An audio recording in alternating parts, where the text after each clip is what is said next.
Thermocol cutting करताना आपल्याला जेव्हा आपण त्या साईज मध्ये कटिंग करायचं असतं तेव्हा त्याची साईज आपण घेतो. ती साईज मोजल्यानंतर आपल्याला या साईज मध्ये कट करायचे आहे. समजा जर आपल्याला या साईज मध्ये कट करायचे असेल त्या साईजच्या आपल्याला मार्किंग करायला लागतं. प्रथम आपण ती मार्किंग करून घेऊ. सुरुवातीच्या व्हिडिओ मध्ये तुम्हाला फार नवल काही वाटणार नाही, तर सामान्य गोष्ट आहे. यात काय एवढं नवल आहे, यात काय एवढं रॉकेट सायन्स आहे. पण जेव्हा आपण व्हिडिओ पुढे बघत जाऊ त्यावेळी आपल्या लक्षात येईल की खरंच एवढ्या छोट्या छोट्या गोष्टी आपल्या थर्मोकॉल कटिंग मध्ये इफेक्ट करतायत. एवढ्या गोष्टींचा आपल्या थर्मोकॉल कटिंग मध्ये फरक पडतोय.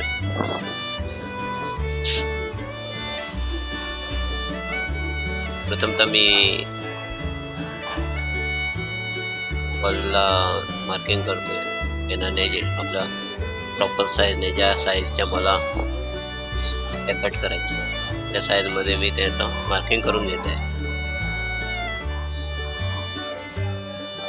ही मार्किंग करून घेतल्यावर मग आपण कटरचा उपयोग करतो. जेव्हा पण आपण थर्मोकॉल कटिंग करत असतो जेव्हा प्रॉब्लेम आपल्याला ते आणण्याचा येतो कसं त्याचं, म्हणजे त्या पोझिशन एवढ्या मोठ्या स्केल मोठा थर्मोकॉल आपल्याला कट करताना बसावं कसा प्रश्न पडतो. तुम्हाला जे प्रॉपर जे कम्फर्टेबल जे पोश्चर आहे त्या कम्फर्टेबल पोश्चर मध्ये बसून त्याला बसून घ्यायचं आणि त्याच्यानंतर आपली स्केल त्या मार्किंग वर ठेवून घ्यायची. प्रॉपर पहिल्या मार्क पासून शेवटच्या मार्क पर्यंत सर्व एक लाईन मध्ये आहेत की नाही ते चेक करावं. आता ही स्केल मी स्टीलची यूज केली.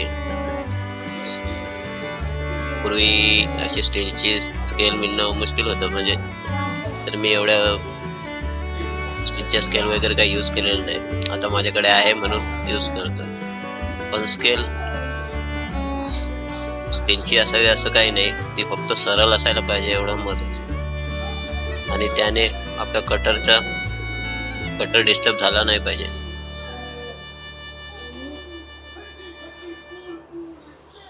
तर हे जेव्हा मी थर्मोकॉल कट करतोय तुम्हाला याच्यात नवल काही नाही वाटणार, पण ह्या जिथं ही पोझिशन मी दाखवतोय त्या पोझिशनला मी कटर हे व्हर्टिकल ठेवलं आहे.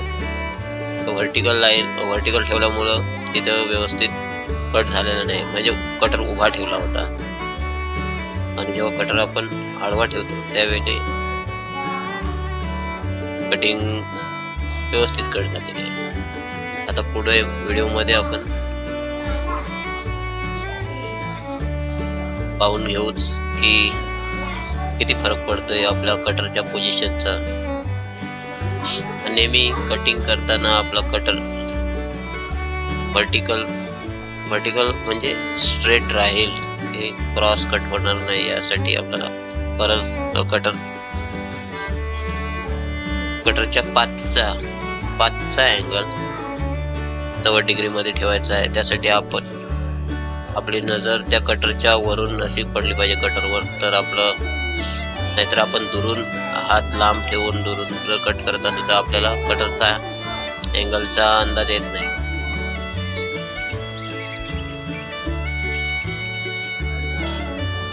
जेव्हा मोठ्या साईज मध्ये पट्टी कट करायची असेल त्यावेळी मोठी स्केल असणे महत्वाचं आहे. मोठी स्केल असेल तर आपल्याला जास्त डिस्टर्बन्स कटिंग मध्ये जास्त डिस्टर्बन्स येत नाही. आता तुम्ही बघू शकता किती शार्प कट झालेली आहे. आता ही शार्प कट कशी झालेली आहे, खरंच कुठली गोष्ट याच्यावर इफेक्ट करते की एवढे शार्प झालेले आहे. हे तुम्हाला सुरुवातीच्या व्हिडिओ मध्ये एवढं लक्षात नसेल. आपल्याकडे हे 3 कटर आहेत. माझ्याकडे हे वेगळे एक मोठ्या साईजचा आहे, छोट्या साईजचा आहे, आणि त्यात आणखी टोकदार जी कटर आहेत ते नॉर्मली आपण छोटे नक्षा कोरण्यासाठी यूज करतो असे कटर आहेत. तर त्याचाही उपयोग आपण या पट्ट्या कट करण्यासाठी करू शकतो. स्ट्रेट पट्ट्या कट करण्यासाठी त्याचा उपयोग करू शकतो. फक्त आपल्याला पुढच्या व्हिडिओमध्ये बघूनच घेऊ की त्याचा उपयोग कसा करायचा आहे.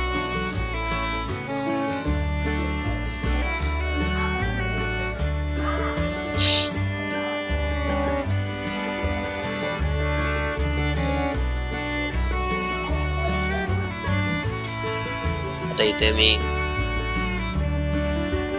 दाखवतो की आपला कटरच्या अँगलने काय फरक पडतो. आता ह्या पहिला सुरुवातीच्या वेळी मी कटर थोडा उभा केलेला आहे, त्याचा अँगल थोडा क्रॉस आहे, तरी सुद्धा तो कटिंग होत नाही. तर बघा किती बबल निघालेले आहेत. ही कटिंग तुम्हाला समजून येईल की एकदम प्रॉपर झालेलं नाही. हाच प्रॉब्लेम जेव्हा सुरुवातीला कोणी थर्मोकॉल कटिंग करायला जातो त्यावेळी. आता कटर तर तेच आहे, पण मगाशी कटिंग मध्ये किती फरक होता आणि आता किती कटिंग मध्ये. आता पुन्हा मी कटरचा पूर्ण लेंथचा उपयोग करणार आणि ते जेवढा क्रॉस ठेवता येईल तेवढा क्रॉस ठेवून मी कटिंग करतो. यावेळी किती शार्प कटिंग होते बघा. प्रत्येक वेळी जेव्हा तुम्ही कट कराल तेव्हा कटर बंद करावा. आता कटिंग एकदम शार्प झाली. पुन्हा एकदा उभा कटर ठेवून आपण कटिंग करून बघूया. पहिल्या वेळी उभा कटर ठेवला, दुसऱ्या वेळी आपण आडवा कटर केला, आता पुन्हा उभा कटर करून आपण कटिंग करतोय. तुम्ही बघाल किती फरक पडतोय बघा. ह्या दुसऱ्या वेळी सुद्धा कटर चालत नाही, मध्ये मध्ये माझा कटर अडकतोय. यावेळी सुद्धा आता तर कटिंगच झालेलं नाही.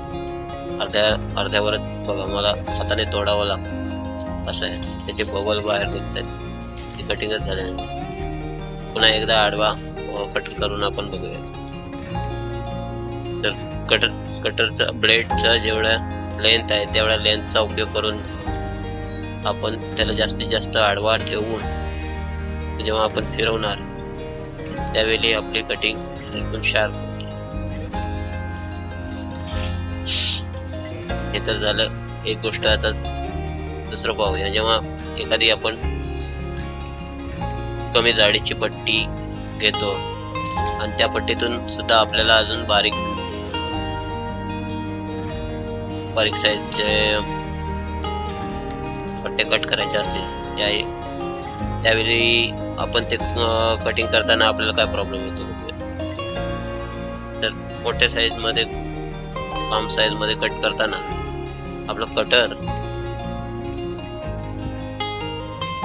ज्या पोझिशनला असतो त्या पोझिशनला जर आपण स्केलवर प्रेस केलेलं नसेल तर ते कटरच्या ज्या साईडला आपण प्रेशर असतो त्या साईडला ती पट्टी आपोआप सरकत जाते. आता लास्टला बघा, त्या शेवटच्या ठिकाणी पट्टी आपोआप आतल्या साईडला सरकलेली आहे.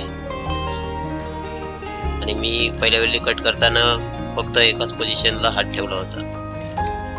आता हे दुसऱ्या वेळी जेव्हा कट करणार आहे पट्टी मी ऍडजस्ट केलेली आहे. दोन्ही साईडने एकाच अंदाजाने एकाच मापात कट करण्याचा प्रयत्न करतोय.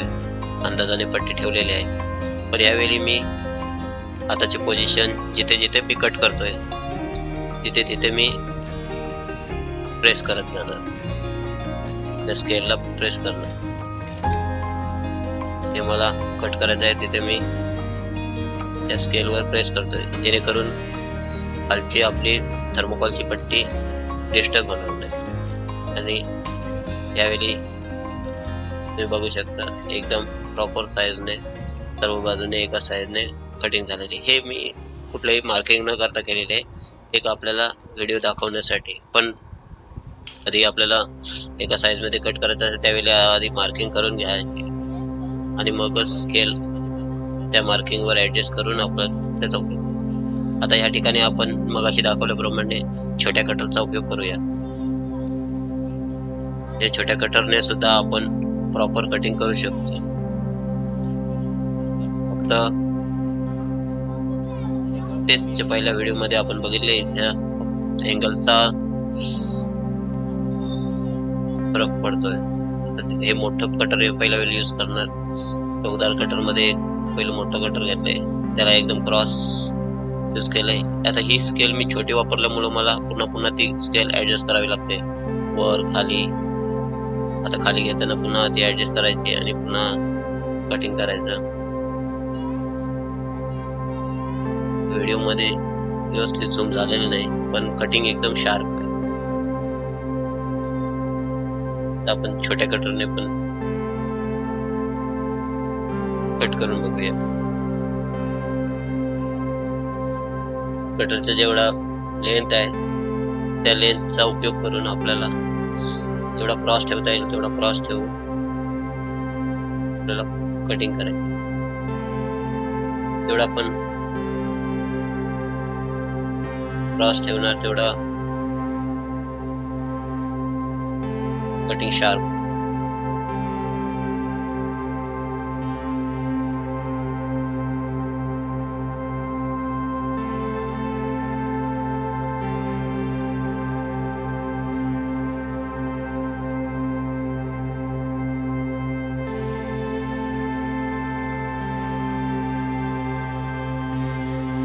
कॅमेऱ्यात व्यवस्थित झूम झालेलं नाही, पण कटिंग एकदम शार्प आहे.